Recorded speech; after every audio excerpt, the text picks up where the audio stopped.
Renascimento foi um período compreendido entre os séculos XV e XVI. Foi a transição do fim da Idade Média para o início da Idade Moderna. Ele teve o seu início na Itália e logo se espalhou por todo o continente europeu. O Renascimento significa a renascença ou a retomada dos valores gregos e romanos. Foi neste período que surgiu o movimento conhecido como humanismo, que era mais voltado para a imagem e a cultura do homem. Os humanistas romperam com o teocentrismo, a ideia de que Deus era o centro de todo o universo e de toda a vida humana, e passou a prevalecer a ideia do antropocentrismo, o homem no centro do universo e da vida humana. O olhar do homem se desvia das coisas do alto da igreja e ocupa-se mais com as coisas terrenas. Surge o interesse pelo corpo, a busca de prazeres e alegrias do mundo e também o luxo da corte.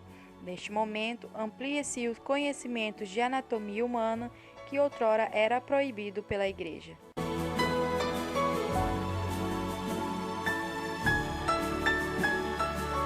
Torna-se intenso na Renascença o individualismo e o poder da razão para o homem poder estabelecer os seus próprios caminhos. O Renascimento também foi um período marcado por grandes invenções, inovações e descobertas. A principal delas foi a invenção da imprensa por Johannes Gutenberg, que foi um importante marco para a expansão da educação.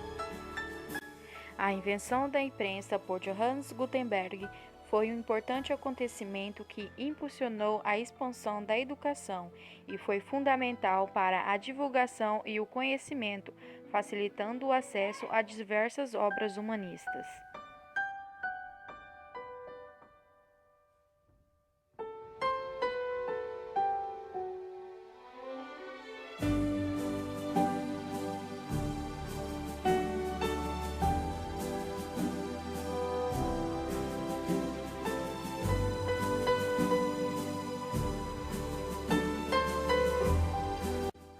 No Renascimento científico, Leonardo da Vinci foi um homem à frente do seu tempo. Um dia, imaginou a chegada do homem ao fundo do mar dentro de um submarino, subir aos céus em um helicóptero, saltar de paraquedas.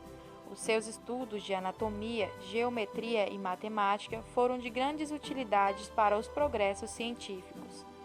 Houve também a participação dos grandes cientistas, como Nicolau Copérnico, que provou que a Terra girava ao redor do Sol com a sua teoria do heliocentrismo. O italiano Galileu Galilei inventou o telescópio, fazendo descobertas astronômicas. Além disso, foi considerado o criador da física moderna.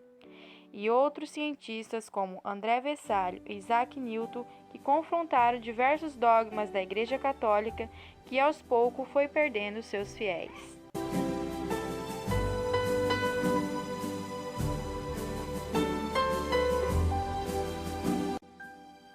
Com a expansão do comércio e do capitalismo, percebe-se a ascensão e o enriquecimento da burguesia, que desenvolve as atividades artesanais e comerciais.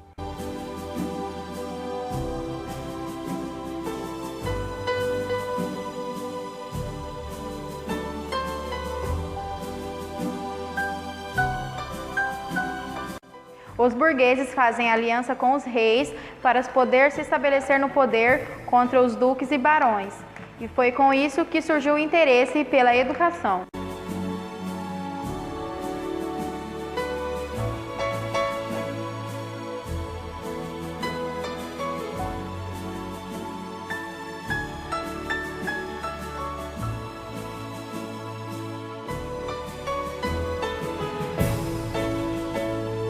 Educar, segundo a nova interpretação do homem, tornou-se uma questão de moda e exigência, onde os homens ricos e de alta nobreza continuavam a ser educados por seus instrutores em seus próprios castelos. A pequena nobreza e a burguesia encaminhavam seus filhos para a escola com a esperança de melhor prepará-los para a liderança e administração da política e dos negócios. Na educação, até então na Idade Média, não havia separação de classes. As crianças e os adultos de diversas idades eram misturadas em uma mesma classe. Só no Renascimento que os cuidados começaram a ser tomados, mais nítidos apenas no século XVII. Com o fim de proteger as crianças das más influências devido a uma hierarquia diferente, são submetidos a severas disciplinas e castigos corporais. O objetivo da escola não era só o ensino, mas também a formação moral. Este método de ensino foi duramente criticado pelos humanistas. Permanece então uma educação leiga, porque fica por conta dos religiosos, ou seja, das ordens religiosas, a implantação da maioria dos colégios, o que fez com que os leigos criassem escolas que melhor se adaptassem ao espírito do humanismo.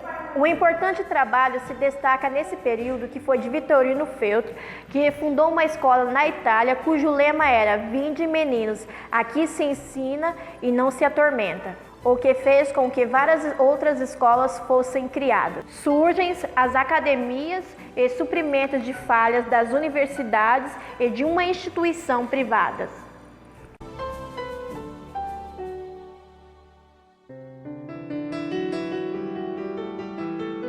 Foi no Renascimento também que um novo acontecimento veio dinamizar o processo educacional, e foi a Reforma Protestante liderada por Martinho Lutero. A Reforma Protestante, liderada pelo monge católico Martinho Lutero, que, inconformado com algumas práticas apregoadas pela Igreja Católica, como a venda de indulgências, levou a cristandade a uma separação definitiva, o que refletiu também na educação.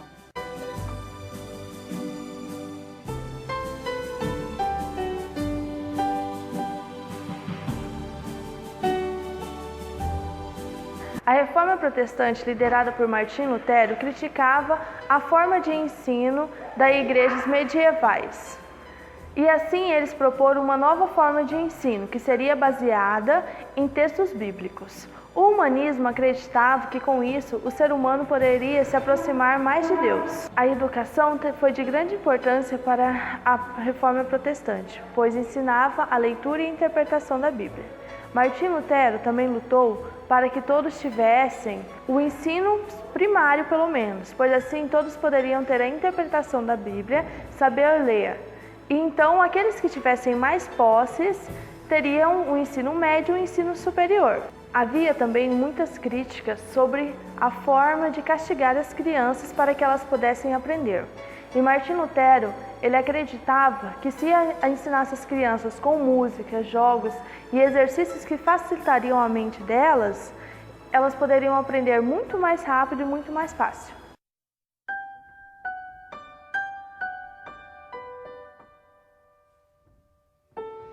A explosão educativa também contou com passos importantes dados pela Igreja Católica face à Reforma Protestante e o seu crescimento rápido. Por intermédio dos padres, a Igreja restabeleceu a Inquisição, criou uma lista de livros proibidos aos fiéis, fundou seminários e também a Companhia de Jesus.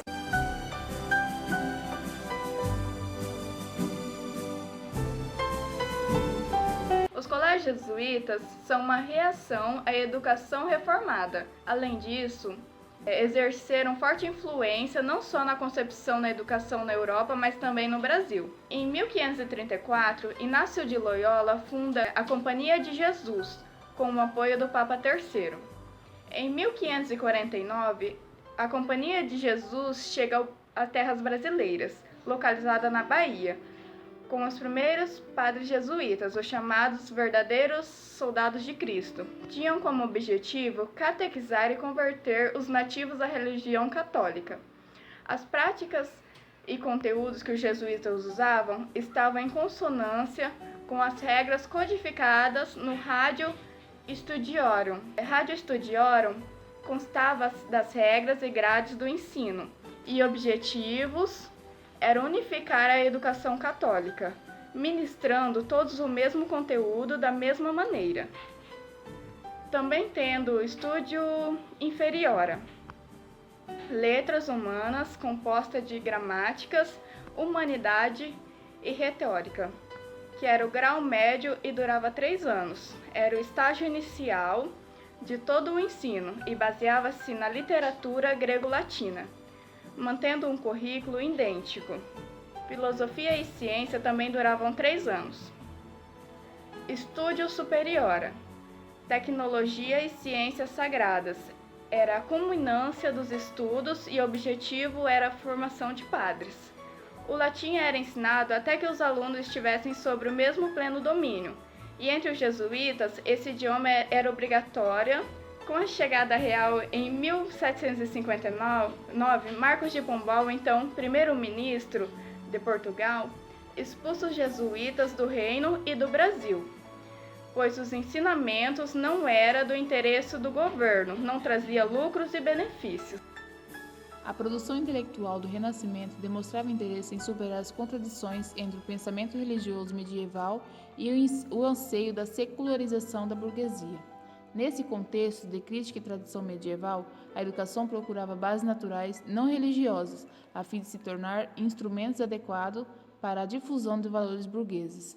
Apesar de toda a afã por conhecimento, não havia propriamente um filósofo da educação como um sistema coerente e organizado, com exceção de Vives, Erasmo, Rabelais e Montaigne.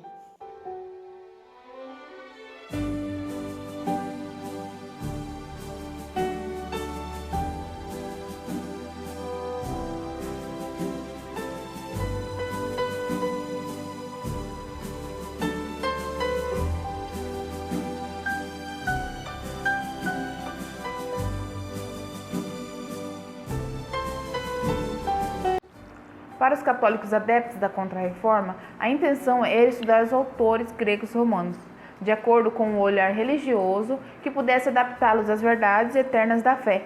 Era por isso que eles estudavam Platão e Aristóteles, sob a orientação de Santo Agostinho e São Tomás. Mas nem toda orientação religiosa podia distanciá-lo do humanismo renascentista. Um exemplo que nós temos, a Congregação do Oratório, que no século XVII teve a ideia de coincidir os ideais da religião com as ideias da pedagogia humanista.